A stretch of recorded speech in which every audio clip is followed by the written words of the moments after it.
So business, which business for which campaign goals are perfect as like real estate, e-commerce. So I think what you're trying to ask me is which campaigns are ideal for which business. There's no such thing. And as I've always said to you, the path to a conversion is very complicated. It's not a straight click to an ad and they convert like it used to be 7, 8 years ago.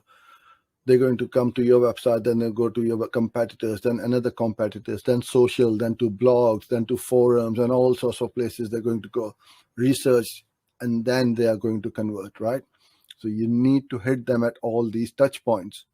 So you need to hit them at search campaign, search network, display, video, Gmail, all these places. So you attack from everywhere. And that is the perfect campaign for any kind of business, whether it is lead generation or